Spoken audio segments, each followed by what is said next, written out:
Ao continuar o assunto de termodinâmica, nós então estudaremos de forma mais aprofundada os gases, em especial os gases ideais. Não necessariamente deveria ser os gases ideais, porque nós sabemos que existem inúmeros outros tipos de gases, e os gases ideais são uma aproximação de um gás perfeito, a forma mais simples de tratar um gás. Caso vocês estudassem física mais profundamente, ou mesmo outras áreas, acredito da engenharia mecânica até, o estudo de gases abordaria alguns modelos mais complexos.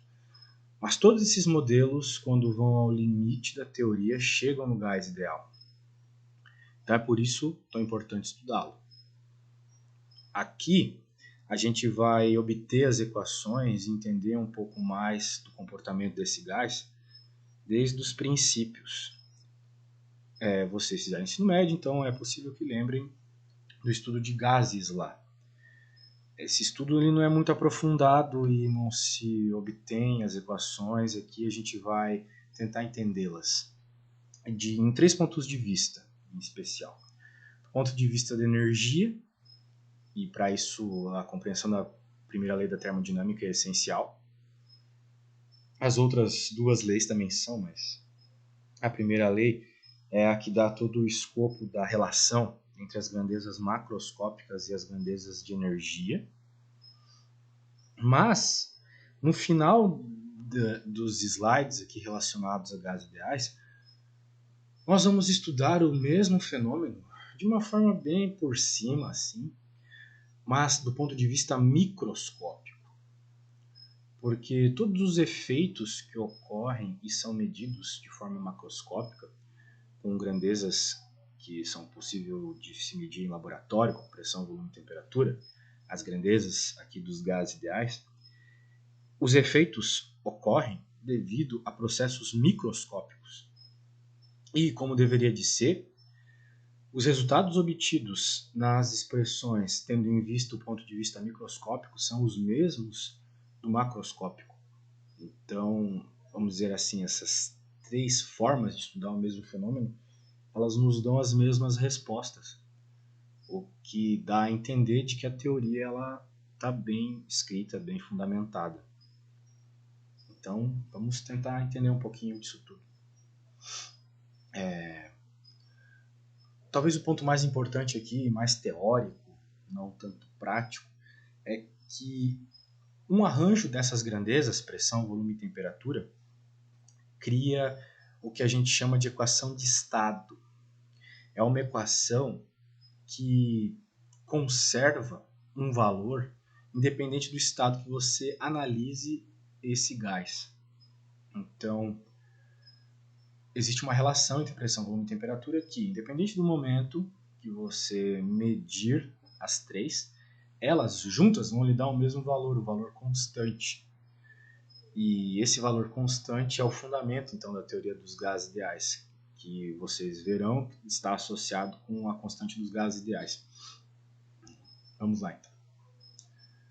No primeiro momento, Boyle tentou estudar uma relação direta entre a pressão e o volume. Neste momento, para simplificar o processo, ele manteve a temperatura constante e assim variou a pressão e volume, e ele percebeu que a relação entre pressão e volume, a multiplicação entre elas, dava sempre o mesmo valor, independente do momento que estudássemos esse gás. Esse mesmo gás no mesmo recipiente, mantendo a temperatura constante. Claro, existe toda uma forma de realizar esse processo. Aqui, nós não vamos nos ater a isso, como manter um gás a temperatura constante, variando a pressão e o volume, mas é possível. Claro, de uma forma ideal, né? Mas no limite é possível. O mesmo foi tentado mantendo então a pressão constante. E também observou-se um valor constante na relação de volume dividido por temperatura. Então vocês já devem estar entendendo onde eu quero chegar, né? Essas três grandezas, se organizadas do jeito certo, vão nos dar uma relação constante, sempre constante, se estivermos tratando do mesmo gás e do mesmo processo termodinâmico. E está aqui a lei, né? A chamada lei de Avogadro, que é PV sobre T igual a PV sobre T. Mas do lado esquerdo, nós temos num estado que eu posso chamar de inicial e do lado direito eu vou ter um estado que eu posso chamar de final. Vamos dizer assim, eu bato uma foto, naquela foto eu tenho informação de pressão, volume e temperatura, o gás vai sofrer seus processos, mudanças de pressão, volume e temperatura, mas a multiplicação da pressão pelo volume e a consequente divisão pela temperatura, sempre, em qualquer momento do estudo desse gás, vai me dar um valor constante. Novamente, se eu estiver num regime de gás ideal. Ok? Mas a grande pergunta que surge é o seguinte: qual que é esse valor constante? Com que esse valor constante vai estar relacionado? Por que que esse valor constante é diferente de um arranjo de gás para o outro?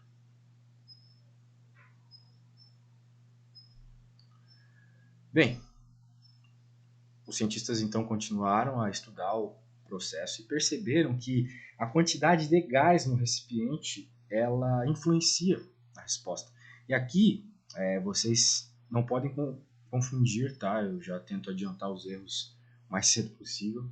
Quantidade de gás não é volume de gás. Não é porque o volume de um recipiente aumentou, diminuiu e, por consequência, o volume do gás aumentou, diminuiu, que a quantidade de gás aumentou e diminuiu. O gás pode ser muito rarefeito, pode ocupar um volume grande, mas pode ter pouca quantidade de gás nesse recipiente. Então, o que aumenta aqui é o número de mols, que é o N da nossa equação PV igual a nRT. Então, essa equação me diz que sempre que eu tiver P vezes V dividido por T, isso vai ser sempre, num gás ideal, igual ao número de mols desse gás vezes a constante dos gases ideais. Que, bem, é esse valor aqui, né? Nas unidades da SI, 8,314 joules sobre mol vezes Kelvin. Daí bate com a unidade que deve ter, né? Agora, quero que vocês já percebam também um outro ponto de erro bem comum. Percebam que na unidade aqui a gente tem kelvins. Quando estivermos tratando de gases ideais, diferente das equações que vimos até agora, onde havia variação, onde havia ΔT na equação, aqui a gente não pode confundir. Aqui nunca vai aparecer ΔT para mim, dentro da equação de Avogadro, da equação dos gases ideais. Vai ter T de um lado e T do outro. Não vai aparecer TF menos TI, né? T final menos T inicial. Qual é a consequência disso? Que aqui, diferente dos outros casos, a variação de temperatura por si só não é uma grandeza importante. Então, a diferença de uma temperatura inicial para uma temperatura final não é uma grandeza por si só importante e que por si só aparece na equação. Ou seja, o valor numérico da temperatura em determinado estado importa. Sendo assim, a equação dos gases ideais me mostra, em determinados momentos, que eu não posso ter temperatura temperatura igual a zero. Então, nenhuma escala termométrica que aceite temperatura igual a zero é válida aqui. E a consequência disso é que a gente não pode trabalhar com Celsius, nem Fahrenheit. Então, a ideia é sempre trabalhar com Kelvin, com a unidade do SI. Ela já é do SI também por isso, né? Kelvin, a gente sabe que a relação entre um grau e outro é a mesma de Celsius. Vamos dizer assim, o ΔT para Kelvin e para Celsius é o mesmo. Mas o valor numérico de cada temperatura em Celsius e Kelvin são diferentes. E em Kelvin você nunca vai ter temperatura igual a zero. A gente vai ver o porquê disso aqui para frente. Nunca. Então, é importante que a gente sempre trabalhe com Kelvin, quando estivermos fazendo contas com gases ideais. Ok. Bem, essa é a lei dos gases ideais, então recomendo que vocês anotem, ela é importante, muito importante. Lembrem-se que ela é uma equação de estado, então PV sobre T é igual a PV sobre T em outro estado, isso vai ajudar a resolver muita conta. E uma vez obtida, a gente pode expandir os estudos para outros pontos importantes aqui, como por exemplo, a relação entre as grandezas macroscópicas e grandezas de energia. Para isso a gente vai estudar cada caso em específico. Tá? Até porque num processo de uma máquina térmica, onde o gás expande, contrai, etc., tem momentos que ele mantém determinadas grandezas constantes, assim, idealmente constantes. Claro que existem aquelas variações pequenas, mas a ideia é manter, durante alguma parte do processo, alguma grandeza constante. Aqui, nesse slide, a gente vai manter a temperatura constante. Então, essa curva aqui, ela é chamada uma isoterma. As isotermas, elas normalmente têm esse formato, tá? E, bem, é um gráfico conhecido e a gente já vai ver o que surge quando a gente trabalha com ele. Né? Vemos que nós temos, então, um gráfico de pressão por volume, que é o diagrama que mais aparece em termodinâmica. E a gente já estudou nas aulas passadas que o trabalho realizado por um gás ou sobre um gás está sempre relacionado com a sua expansão. A sua expansão é dentro de um processo de pressão. Às vezes essa pressão é constante, mas pode não ser, como é o caso aqui.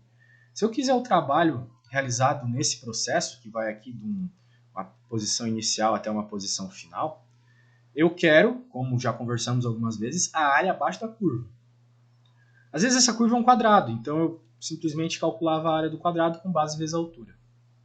Onde a pressão era a altura e o ΔV, que aparece na integração, se pressão constante, era a base. Aqui não é o caso porque nós temos essa curva. Mas qual é essa curva? Aqui, lembrando que estamos falando num gás ideal, é simplesmente substituir a pressão tendo isolado aqui na equação de Avogadro, né, na equação dos gases ideais. Então, a gente vê claramente que P é igual a nRT sobre V, levando em conta que T é constante. NR são constantes por definição, afinal de contas a gente não vai considerar que está perdendo quantidade de gás durante o processo, o gás fica preso ali no meu êmbolo, né? Mas o volume varia. Então a expressão vai ficar dessa forma. Ou seja, a minha pressão está variando em função do volume, tal qual um gráfico de Y varia em função de X. Então eu reescrevo pressão em função da variável da minha integral, que é o volume. Então agora eu posso integrar e essa integral é conhecida. nRT sai para fora da integral por ser constante, né? Isotérmica, vamos lembrar. A integral de dV por V é ln, né? Quando a gente tem esse termo polinomial específico, que é o x elevado a menos 1, no caso aqui V, a resposta então é ln. Ok? Então, se eu quero calcular a área, é só fazer nRT ln de V final por V inicial, caso a expansão seja uma expansão isotérmica. Ok? Claro, essa obtenção aqui, ela está aqui obtida, né? Mas quando vocês forem resolver problemas, todas as obtenções que fizermos aqui, não é necessário que vocês as refaçam, tá? Elas estão lá no Halliday, na seçãozinha de resumo, um pouco antes, na verdade, da seção de resumo.